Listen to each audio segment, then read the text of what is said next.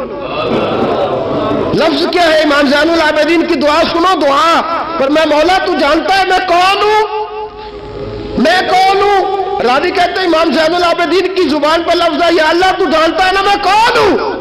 Be be دھڑام سے پیچھے گری اور کہنے لگی اللہ اکبر، دھڑام سے پیچھے گر گئی، اللہ اکبر۔ علی کا گھر بھی کیا گھر ہے کہ جس گھر کا ہر ایک بچہ جسے دیکھو وہی شیر خدا معلوم۔ اور میرے اعلیٰ حضرت فرماتے ہیں تیری نسل پاک میں ہے بچہ بچہ نور کا، تو ہے عین نور، تیرا سب گھرانہ نور کا۔ جناب امام زین العابدین رضی اللہ تعالیٰ عنہ کیا کہتے ہیں؟ یا اللہ تو جانتا ہے نا میں کون ہوں۔ ایک وہ تھے جو مٹ گئے، مٹتے ہیں، مٹ جائیں گے، مٹتے ہیں، آدھا تیرے نہ مٹا ہے نہ مٹے گا کبھی چرچا تیرا۔ ایک وہ تھے جو مٹ گئے اور ایک یہ میرے امام کا صاحبزادہ ہے۔ اور میرے دوستو وہ جو بات میں نے پہلے کہی نا، یہ اکڑے رہے، یہ ظالم اکڑے رہے، مر گئے۔ میرے امام کا یہ صاحبزادہ، ایک صاحبزادہ مدینہ منورہ کے ایک کونے میں، ایک نکر میں ساری زندگی۔ لوگ کہتے ہیں کہ امام زین العابدین کا حال یہ تھا نماز شروع کرتے اتنی لمبی نماز پڑھتے کہ بھول جاتے سارا زمانہ۔ امام زین العابدین نماز پڑھ رہے ہیں، گھر میں آگ لگ گئی ہے، چھوٹا بچہ آپ کا چھوٹا صاحبزادہ قریب سویا ہوا ہے۔ امام زین العابدین رضی اللہ تعالیٰ عنہ نماز پڑھ رہے ہیں، آگ لگ گئی، بچہ قریب سویا، لوگ آئے، شور مچ گیا، آگ بجھاتے رہے، بچے کو اٹھا کے لے جاتے رہے۔ نماز کے بعد امام زین العابدین نے دیکھا، فرمایا یہ کیا ہے، یہ خاک کس قسم کی؟ انہوں نے کہا حضرت جی گھر میں آگ لگ گئی تھی، آپ کو پتہ ہی نہیں؟ کہا کیوں، کیا ہوا؟ کہا ہم سارا زمانہ آگ بجھا رہا تھا، آپ نماز پڑھ رہے تھے۔ فرمایا تم دنیا کی آگ بجھا رہے تھے، میں نانا مصطفیٰ کی امت پر دوزخ کی آگ بجھا رہا تھا۔ تم دنیا کی آگ بجھا رہے تھے، میں حضور کی امت کے لیے دوزخ کی آگ بجھا رہا تھا۔ تم دنیا کی بجھاتے رہے، میں دوزخ کی بجھا رہا تھا۔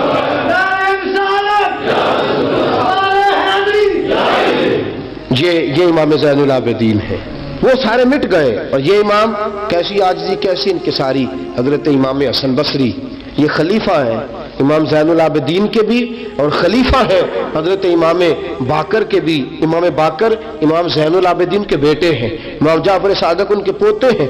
حضرت امام زین العابدین رضی اللہ تعالیٰ عنہ کے بارے میں حضرت حسن بصری فرماتے ہیں کہ رات کا سناٹا تھا، کعبے میں اس وقت اتنا رش نہیں ہوتا تھا، میں قریب ہی ٹھہرا ہوا تھا، آدھی رات کا وقت ایک نوجوان کے رونے کی آواز آئی، یا اللہ میرے گناہ بخش دے، یا اللہ مجھے معاف کر دے، یا اللہ مجھے معاف کر دے، وہ چیختا۔ امام حسن بصری فرماتے ہیں کہ میں سویا ہوا تھا اپنے حجرے میں، کعبے کے قریب ٹھہرا ہوا تھا۔ فرماتے ہیں کہ میری اس نوجوان کی آہوزاری کی وجہ سے میری آنکھ کھل گئی، اس کی طلب کی وجہ سے میں اٹھا۔ اور فرماتے ہیں کہ میں نے سوچا بہت بڑا کوئی گناہگار آ گیا ہے۔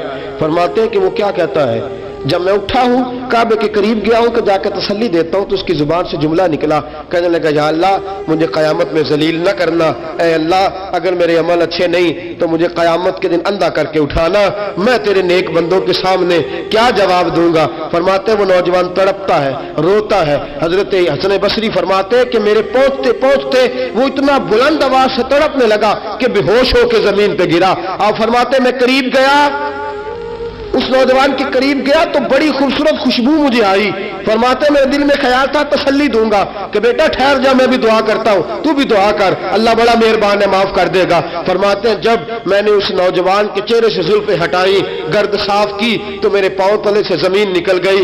یہ تو امام حسین کا بیٹا زین العابدین ہے، یہ تو امام حسین کے لخت جگر، علی المرتضیٰ کے جگر پارے جناب سیدہ فاطمہ کے نور نظر ہے، یہ تو حضرت شہر بانو شہزادی کے بیٹے ہیں۔ اتنی آہوزاری، اتنی تڑپ، اتنی بے چینی، اتنا اللہ سے تعلق۔ حضرت حسن بصری فرماتے کہ قدموں پہ گرا، پاؤں چومے، امام زین العابدین کی آنکھ کھلی تو کہا حسن بصری نہ کر، نہ کر، تو بزرگ ہے۔ امام زین العابدین اٹھ کے بیٹھ گئے۔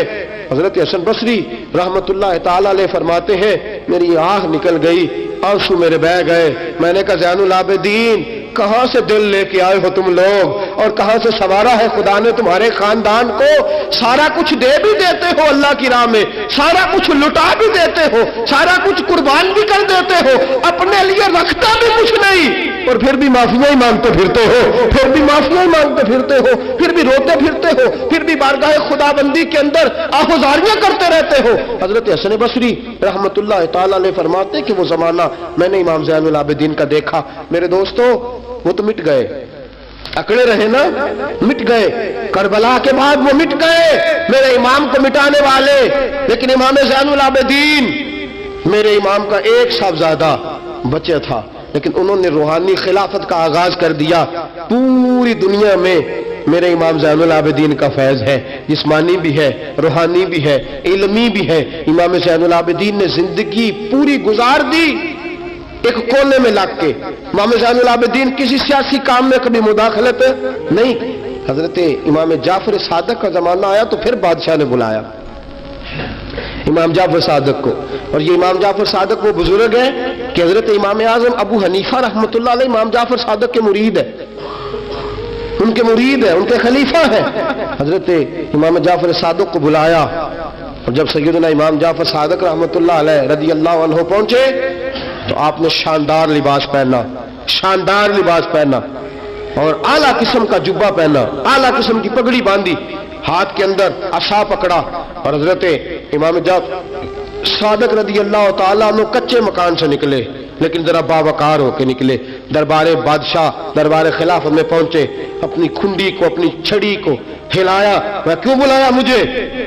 وہ بادشاہ جس نے کہا تھا بلاؤ ذرا پتہ کرتا ہوں کیوں میلہ لگا رکھا ہے۔ پھر بھی بادشاہ ڈرتے رہتے ہیں، پھر بھی ڈرتے ہیں کہ اگر ان روحانی لوگوں نے اشارہ کیا تو ساری دنیا ان کے پیچھے نکل پڑے گی، بلاؤ کیوں میلہ لگائے رکھا ہے۔ جب بادشاہ کے سامنے پہنچے تو بادشاہ سے کہا کیا بات ہے، کیوں بلایا تھا مجھے؟ کہنے لگا حضور غلطی ہو گئی۔ آج کے بعد امام جعفر صادق باہر نکلے تو بادشاہ کے واری کہنے لگے تو بڑی باتیں کرتا تھا، ڈنگے مارتا تھا، بڑھ کے مارتا تھا، بلاؤ امام کو پوچھ لیتا ہوں کیا ہوا۔ کہنے لگا یار پتہ نہیں کیا بات ہے، جب نہیں ہوتے تو بات نکلتی ہے، جب سامنے آ جاتے ہیں تو منہ کے اندر سے زبان بولتی نہیں ہے، جب سامنے آتے ہیں تو کیا روب ہے، کیا روب ہے۔ اصل اسے سمجھ نہیں تھی کہ تیری نسل پاک میں ہے بچہ بچہ نور کا، تیری نسل پاک میں ہے بچہ بچہ نور کا، تو ہے عین نور، تیرا سب گھرانہ نور کا۔ حضرت امام جعفر صادق باہر نکلے تو آپ کا خادم گھر جا کے کہنے لگا امام صاحب اعلیٰ قسم کا لباس، لوگ باتیں کر رہے تھے، اتنا بڑا قیمتی لباس، لوگ گفتگو کر رہے تھے۔ تو حضرت امام جعفر صادق نے قمیض اتارا، نیچے ٹاٹ کا لباس تھا، فرمایا یہ جو اوپر پہنا ہے یہ مخلوق کو دکھانے کے لیے ہے، اور جو اندر پہنا ہے وہ رب کو دکھانے کے لیے ہے۔ اندر اللہ کو دکھانے کے لیے ٹاٹ کا ہے، لیکن مخلوق کو دکھانے کے لیے میں نے اعلیٰ لباس پہنا ہے۔ ان کے دل میں خیال نہ آئے کہ رسول پاک کے اہل بیت شاید کمزور ہو گئے ہیں، اس لیے ڈرتے اور سہمے ہوئے آتے ہیں۔ میرے نبی کے خاندان نے اس وقت سے لے کر تا دم آخری آج تک ایک پورا کردار ادا کیا ہے۔ سادات کا دین میں ایک پورا کردار رہا ہے، تحریر کے معاملات میں، تقریر کے معاملات میں، تدریس کے معاملات میں سادات کا پورا کردار رہا۔ وقت گزرنے کے ساتھ ساتھ کبھی سید غوث اعظم کی شکل میں آئے، اور کبھی سید معین الدین چشتی اجمیری کی شکل میں آئے، اور کبھی سید علی حجویری داتا گنج بخش کی شکل میں آئے، اور کبھی یہ سید حضرت شاہ آل رسول ماں رہروی کی شکل کے اندر آئے، اور کبھی یہ سید میر عبد الواحد بلگرامی کی شکل میں آئے۔ یہ سادات آتے رہے، اپنے اپنے دور میں چمکتے رہے، اپنے اپنے دور میں دین کا فریضہ سر انجام دیتے رہے۔